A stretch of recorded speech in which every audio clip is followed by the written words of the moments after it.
Hi, good afternoon. Happy Wednesday, everybody, here on LinkedIn. My name is Gino Parati. I'm a conscious communication coach, and I'm also a lecturer at a college here in New York City. And my field is interpersonal communication, which means that we study at the basic level things like public speaking, so communication. But on the much more expansive level, we study relationships and human behavior. So it starts with some psychology aspects where we study intrapersonal, who are we? What's our identity? How do we think about ourselves? And then it branches out into one-on-one group relationships, such as in the workplace, and intercultural and international relationships as well. I'm being joined today here by Carla. Good to see you, Carla. How are you? Oh, we got you muted here. Let's see if I can bring you in. There you are. There's Carla. Try again. Hi. Hi, do you hear me now? I hear you now. Yep. Hey, Just thank you, to Dino, for inviting me here. My pleasure. I just told everybody who I am. I do a brief introduction for you as well. Carla and I have met this past year. We were both in a coaching class, and we do similar work on different continents in a different approach. So you'll get a couple different ideas and perspectives behind not only communication and transformation, but specifically today, this idea of the benefits of taking a sabbatical and how to do it. So go ahead and introduce yourself, Carla. Thank you. Hi, thank you, Gino. I'm Carla Jensen van Roosendaal. I'm from the Netherlands, and I'm a coach trainer and specialize in the burnout and stress and to change your mindset so you can live a life without stress and feel blessed that way. Less stress sounds definitely good. Yes. I know for myself as an educator, my job ramped up during the pandemic, like many people's did. Some people lost their jobs. Some people couldn't work because their workplaces were shut down. But for some of us, like myself and other educators, our jobs actually got a lot busier and less time off. And in spring 2020, they took away our spring break as well during the height of the pandemic with all the transitions. So definitely burnout and stress is real. Some people were able to take a break, whether it was forced or chosen during the pandemic, but some of us professionally had no choice but to actually do more work than ever. And now we find ourselves 2 years later normalizing somewhat back to a level of what was happening before the pandemic, but with no real break. So stress levels are definitely real. What I want to do in this, and certainly we'll be hearing your perspective as well, but as always, for those of you who have seen some of my other LinkedIn Live events, these are brief, 20, 30 minutes tops. The idea is for you to be able to join on your lunch hour here if you're on the East Coast in the United States, like myself here in New York City. And I always plan an agenda. So for those of you who enjoy my public speaking, one way I do it is to be organized, a little behind the scenes. You'll see me looking down here at my iPad to check my notes. But the journey that I want to take you on today is talking about this idea of taking a sabbatical or retreat, different ways to think about it, and the benefits. There is research that talks about the benefits, not only for your physical well-being, but for those of you who are very professional and work focused. Since this is LinkedIn, it's not a surprise if many of us are really into our work. There's work benefits as well, because of course you can't separate the worker in you from the human being in you. It's all one thing. So when the human being does well, the worker will be well also. So I'll talk a little bit about these benefits of time off, give you some theoretical stuff that's just a little toe in the water taste of what we study. This isn't just all thoughts and opinions. It is grounded in some research theories.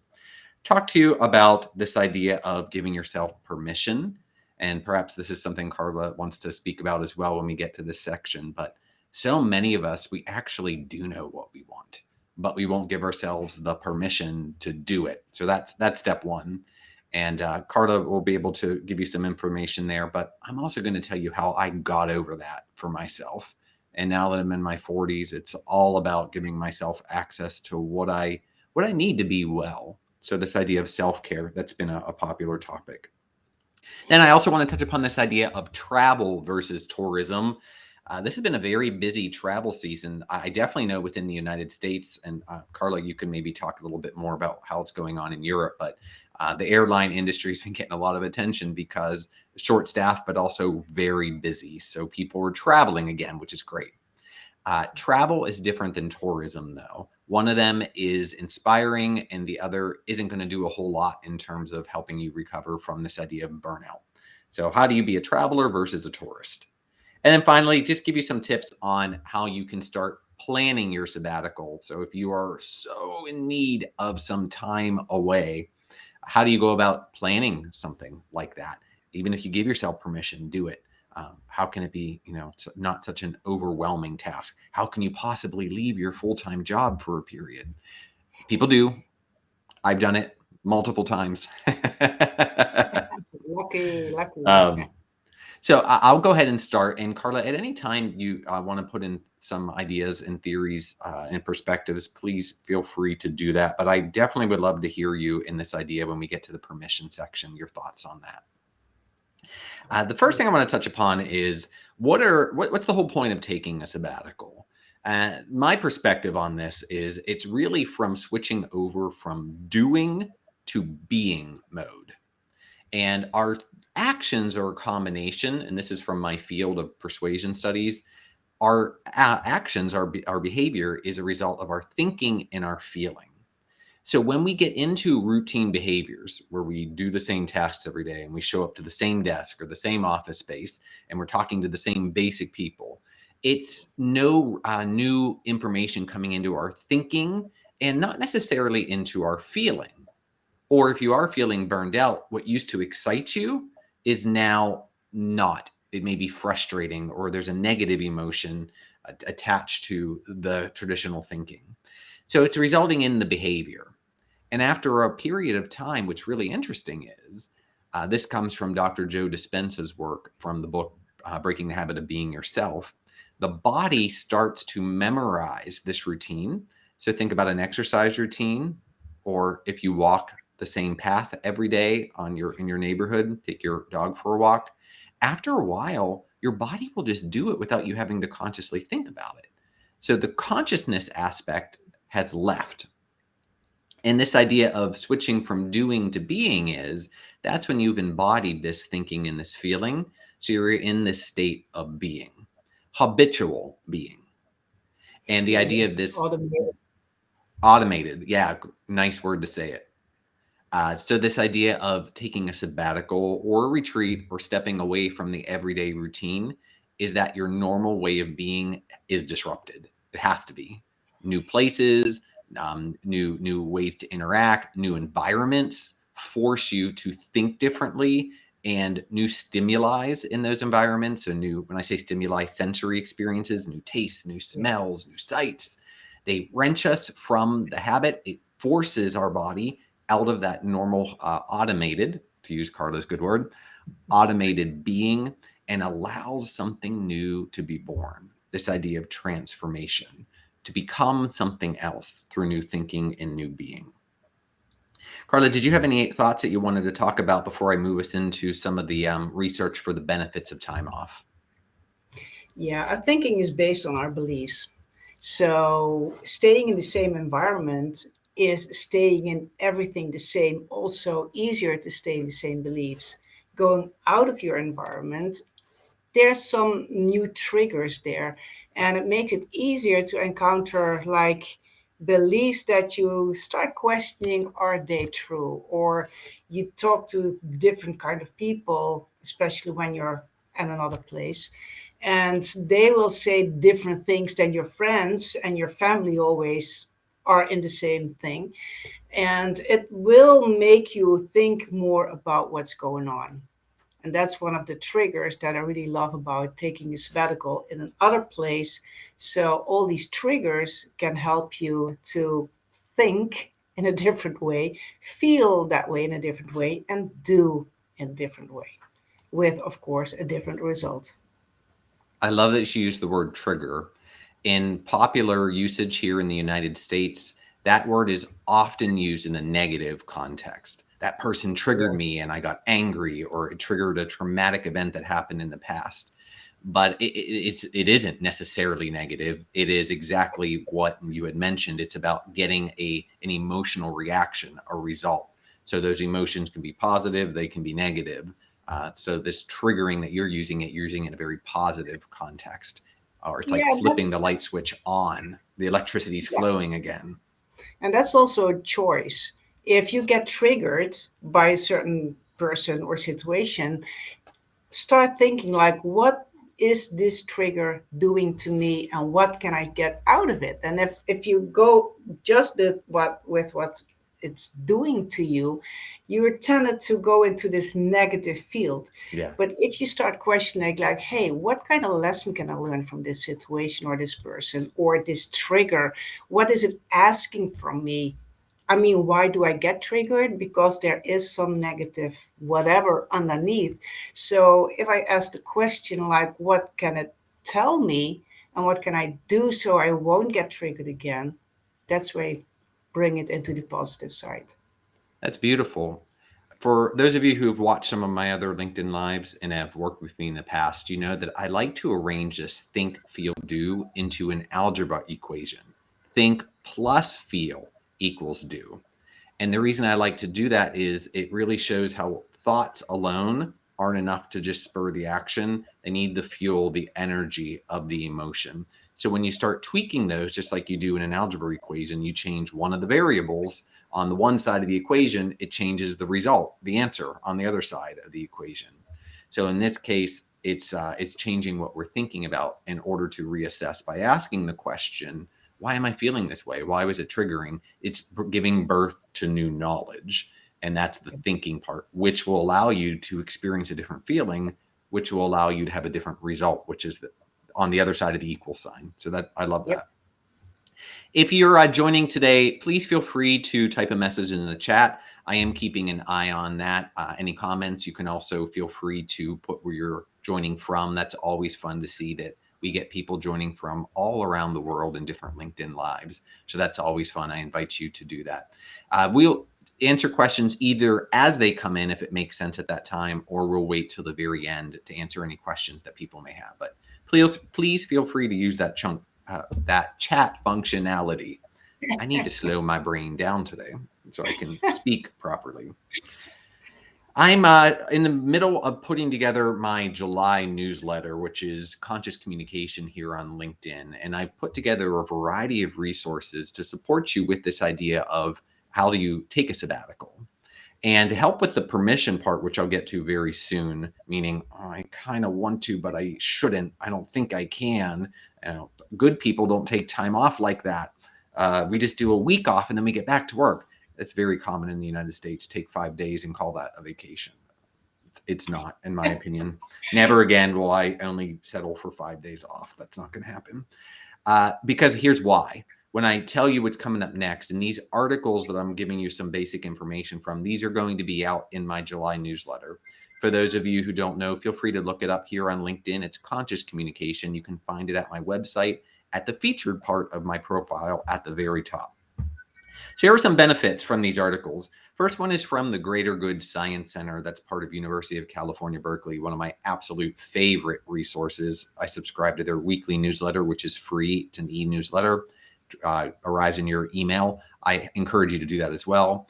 They talk about thinking of high-level athletes. So this is evidence that you'll be more productive at work and bear more fruit, get more results in the long run if you think of high-level athletes. Yes, you have to train. You have to go in and do the work, but you also have to rest so that you let your body heal, but also have time to go from the doing to the being.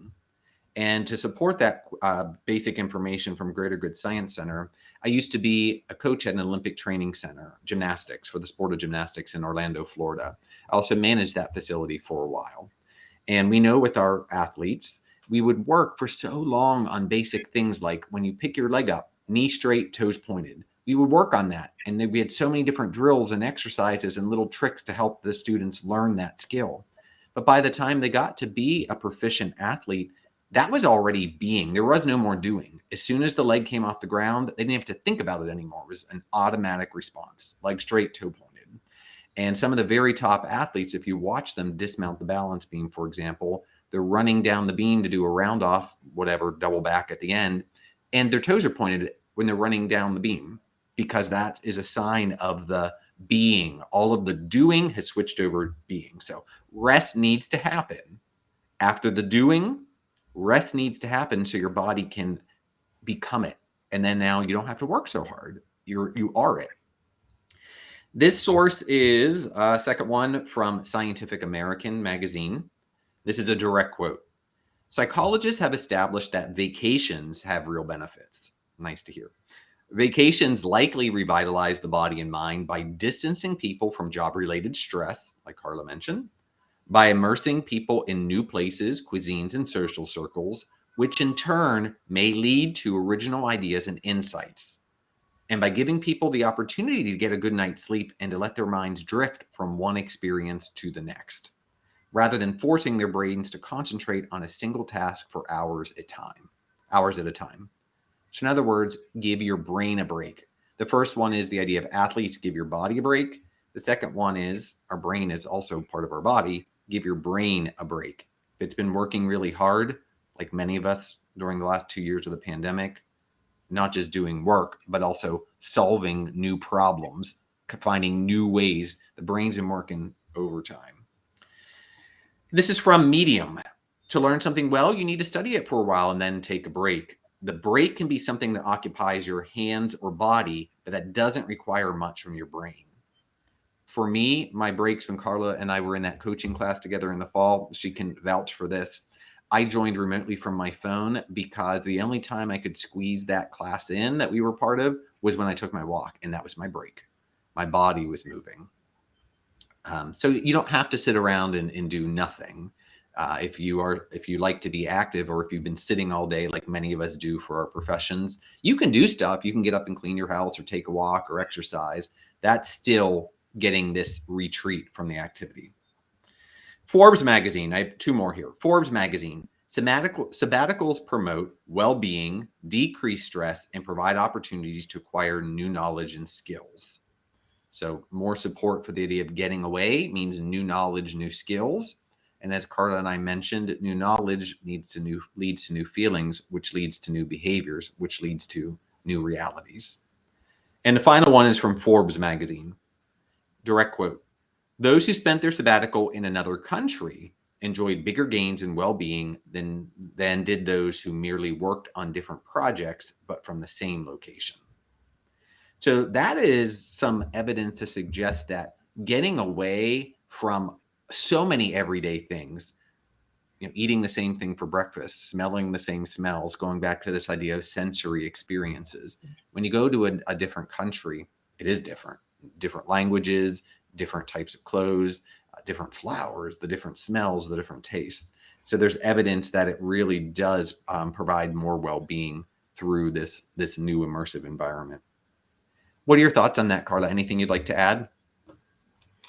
Well, it is certainly true that it all is a total package. It's not, a lot of people, you say like, oh, I'm going to take rest. And that means you're going to sit and watch TV. Or another says, I'm going to lay on the beach. Another one person says, I'm going to meditate. But it's the and, which is really adding anything and changing the real basic thing. So yes, that's what I see in there in the quotes, and I love that. So people make sure it's the brain and the body. That's basically Fantastic. what I have to say on that. So the next thing I wanted to mention was telling a little bit about my own permission to take my sabbaticals. The first one I did was in 2002. Well, actually, no, it was 2004. 2002 was more a vacation. 2004, I had been studying in Italy in the past, doing these study abroads, learning the language. By the time 2004 rolled around, I knew that I wanted to spend a decent amount of time really just being in the city of Florence. I didn't want to be a tourist where I was running around seeing the sights. I wanted to be in an apartment. I had I think it was like 10 days. It was a little longer than a week, 10 days to 14 days, if I'm remembering correctly. So I talked to my boss. 2 weeks was all I had that year. So I saved up my vacation at that point in time. And then I had to figure out logistics, like I still had a mortgage that I had to pay while renting out this place. I had grass that needed to be cut. So for me at that time, it was just budgeting. I knew I planned this at least a year in advance, so I was able to budget. I didn't want to rent my house out. I wasn't comfortable with that, so I just saved up enough money that I could afford both the apartment that I was renting in Florence as well as the mortgage that I had back at home. But of course, today it's a lot easier in terms of we have things like Airbnb and Verbo that if you want to be able to go on and have your mortgage paid while you're gone, those are some options that you can explore. There are also, if you really want to go the less expensive route, you can do something like a hostel where you rent beds instead of entire rooms. That's not my style. I'll pay for privacy and for comfort and for an entire apartment. But I just want to give you like a taste the idea that this doesn't have to be super expensive, even when you're traveling to a destination like Europe, which for US Americans typically is more expensive with the euro being a higher exchange rate. You can also explore other options. There are many countries where it's less expensive and the dollar goes further. I have a lot of friends who travel to South America, and that's one of the aspects that they really enjoy is the culture and the money goes far. Parts of Asia as well, our money, US dollar, will go very far. In Canada, last time I traveled there 4 years ago, we were still around 10% stronger with the US dollar. So Canada was cheaper, which made it a nice getaway. But looking back, what I really needed to do, the reason I needed to take this time off and give myself permission was I was in my mid 20s at that point, and I was working a lot. I worked really hard through college to get almost straight A's. Then I immediately got a job, which was fantastic. But then I moved. Then I had to start this new job, learn this new profession, um, bought a house within the first 2 years. I was building this entire life, which was fun and exciting, but it was also a lot to process and a lot all on my shoulders just by myself. There also was the monotony of the daily routine. When you've got that much on your plate, for someone like myself, if you're similar to me, you manage it by being extremely linear and routine focused. You wake up and it's step one, step two, step three, step four. So by the time you get done by the end of the day, you've gotten so much accomplished. But it's hard to find the joy in the step one, the step two when you wake up every day and it's step, step, step. So I knew Italy for me was my place where it's okay to just sit myself and soak in this multi-sensory experience. So my heart was making a decision that I needed to be there. And that was the permission. So not listening to the logic, am I really going to use all of my 2 weeks and have no more vacation? Yeah, I did. And it was definitely worth it. So if your heart's calling for you to do that, um, think about the doing the same for yourself and talk to your employer. Perhaps you can even take longer. If you only get 2 weeks of vacation, that doesn't always mean that's all you take. It's 2 weeks of paid vacation. See if you can take some more unpaid time off, and that just becomes part of what you budget into yourself for the years, realizing that there's going to be a week or two that's unpaid, and if your employer's okay with that, then you just put that into your budget and plan for it. Do you have thoughts for this, Carla? Well, I did it completely the other way. Okay. I decided at one point I wanted to travel the world and really go into the cultures, get to know the people, get to know myself, things like that. I gave up work, I gave up house, I gave up everything, and I decided to just go. I bought a world ticket. I did that together with my at that time friend, and I bought a worldwide ticket to go around the world, and I literally did. And I actually ended up doing it twice because the first time was so great, and it really changed my whole being, because that's where I started for the first time to be.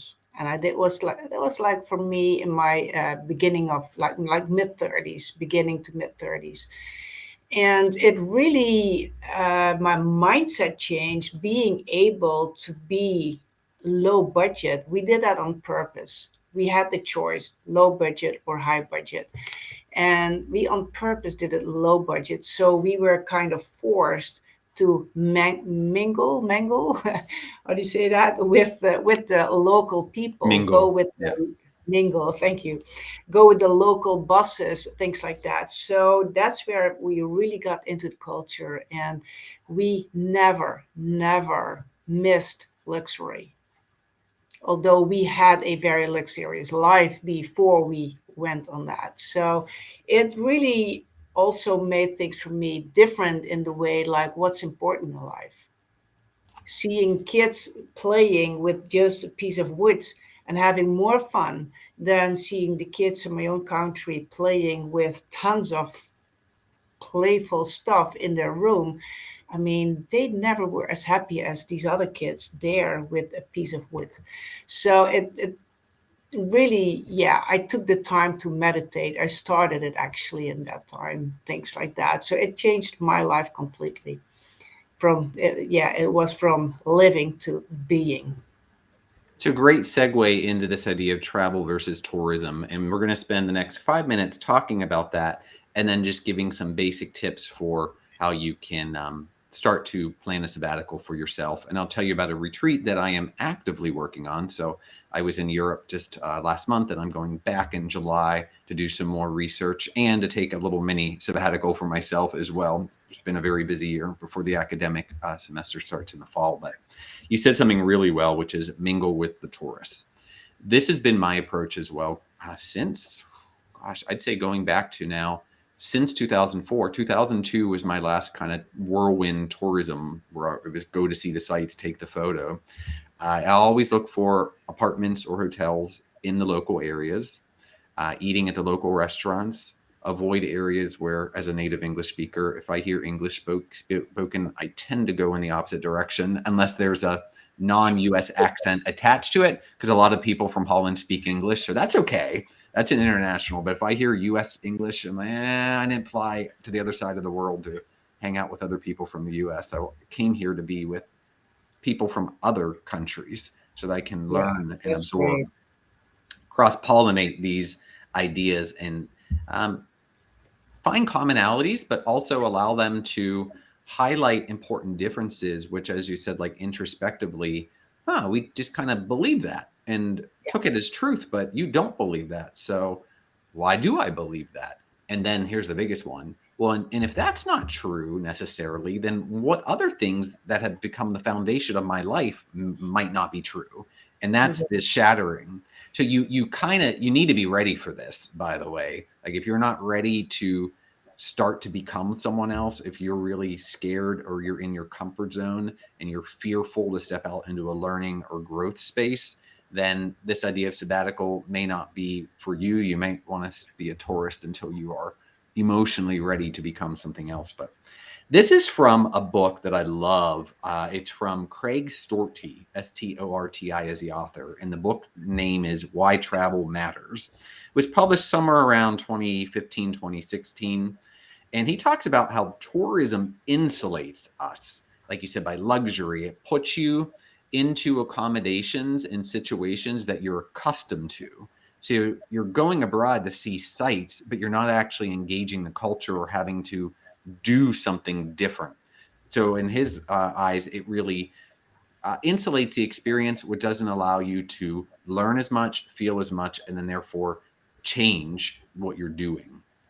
Travel, though, is transformative. And here's some interesting quotes. Travel broadens horizons, emancipates hearts, and enlarges minds. So he's talking about travel now. Travel transforms, tourism insulates. If you'd like to change your life, be a traveler. Why? New sights, as we said, new sounds, new tastes, new sensory experiences equal new knowledge, which is the thinking part of think, feel, do.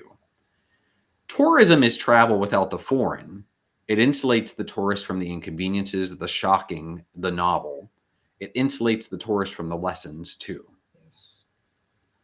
Those who venture abroad today must make a conscious choice to be a tourist or to be a traveler.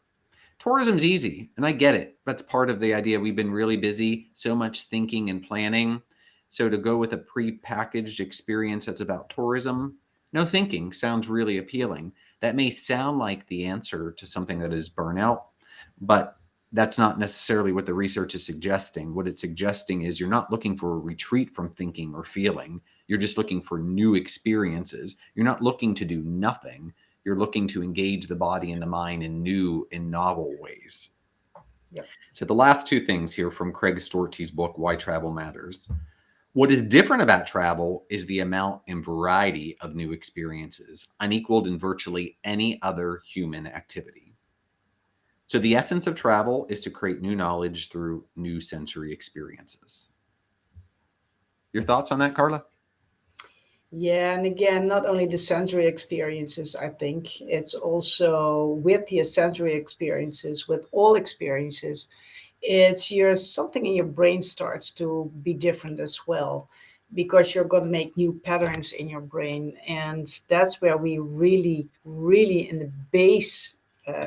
In our basic system, we change things.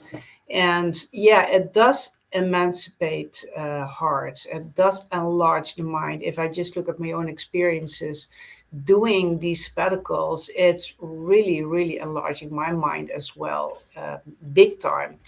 And yeah, I always stayed away from the tourism places. If I would be there, sometimes there's something you really want to see, my mind would be like, my head was like explode pretty fast because of all these influences. I love to stay away from all the tourism because that's where I really got the rest, where I got the insights, where I could feel my whole body, my whole mind transforming. So yeah, I really agree with this. Yeah. We're coming to the end here. So, what we just want to do is a quick recap of what we talked about in this learning session. And I personally want to tell you about something that I'm actively planning a retreat for next summer where I'm doing the research in Italy right now this summer. And then, of course, Carla and I invite you to have any questions. Please feel free to put them in the chat, but connect with us if you haven't done that already here on LinkedIn. You see my name, Gino Parati, and Carla Jansen Van Rosendahl. Yep. Right. Okay, good, good, good. First thing that I want to talk about with this idea of recapping is the idea of planning a sabbatical, is to tell yourself that it is okay. It's the permission piece. It's okay to take extended time off. In the United States, from this culture's perspective, I'm born and raised here. I'm 43 years old. Yes, I've traveled abroad, studied abroad, done sabbaticals abroad, but I'm from the United States. I know how this place works. A lot of nice things about our country. We work a lot, and there is often guilt wrapped around not being productive. We see time off as equating to laziness or just not producing money. So there's another association we make, that productivity equals income. But that's not always the case. Money is not the only resource in the world. Productivity is about increasing resources, and that's energy, that's experiences, that's emotions like joy that have a tremendous value. And of course, income has value because it can unlock those things. But income, if it's all income and your income never unlocks all those other things, then you actually may be missing out on productivity. So we also looked at some sources that said about how time off benefits the mind, body, and helps with creativity.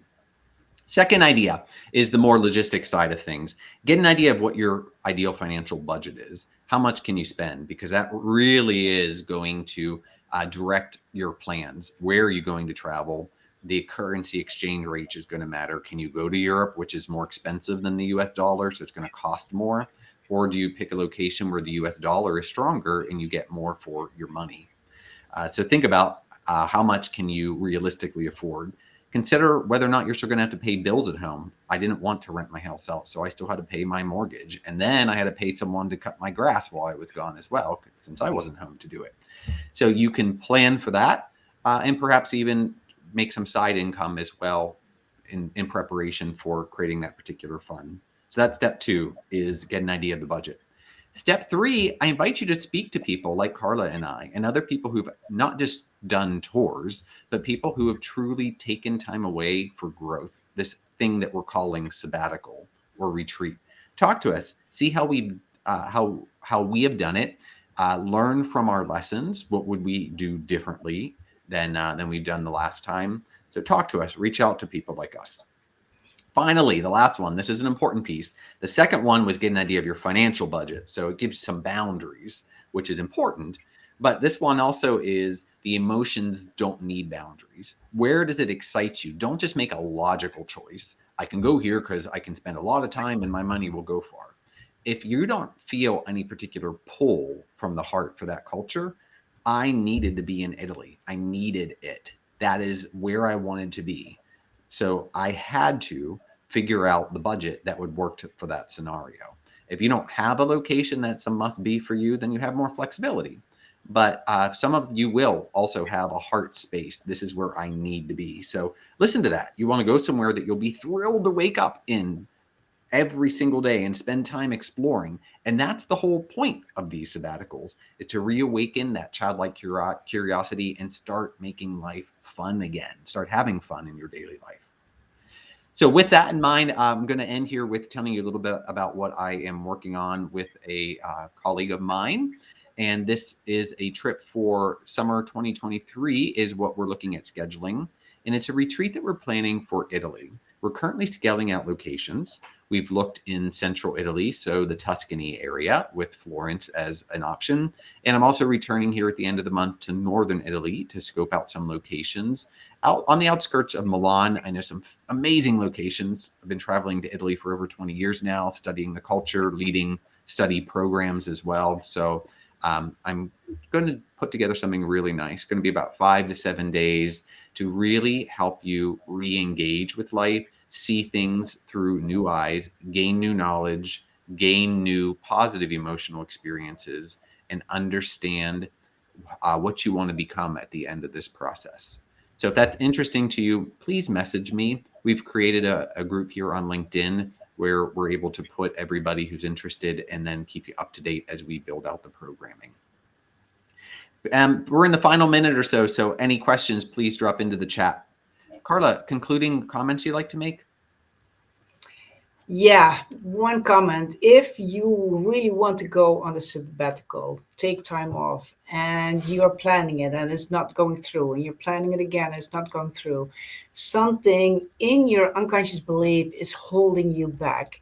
That's what I experienced. And so, really, if that happens to you, there's something underneath that's holding you back. And it's not what you want, it's something old, not usually belonging to you.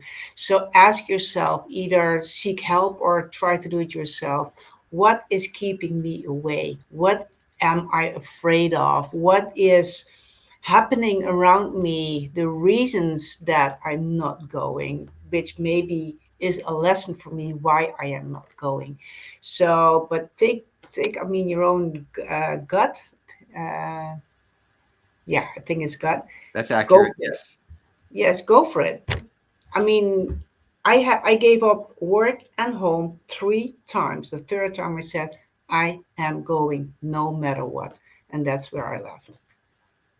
And here So you are on the other side of it. yes, Thank you, Carla, for joining me. Thank you for all those who are watching. This is also, of course, going to be available on YouTube and LinkedIn. It'll be archived as well. So if you're watching on the replay, again, feel free to reach out to Carla and I and to connect. Feel free to send questions and join the LinkedIn group as well. On YouTube, you're going to see the link. I'll put it in the comments on the video, so join that group. Thank you for staying a little bit later. Typically, I like to keep these 20 to 30 minutes, but it was a rich conversation with Carla here as well. So I wanted to make sure that I gave as much value as possible. Thanks so much. Keep an eye out here on LinkedIn for the next one. Since I'm traveling in July, I probably will not be doing a LinkedIn Live in July, but we'll look at starting up again in August. Thanks again, Carla, and thanks, everybody. Have a thank good day. you. Bye-bye. Bye.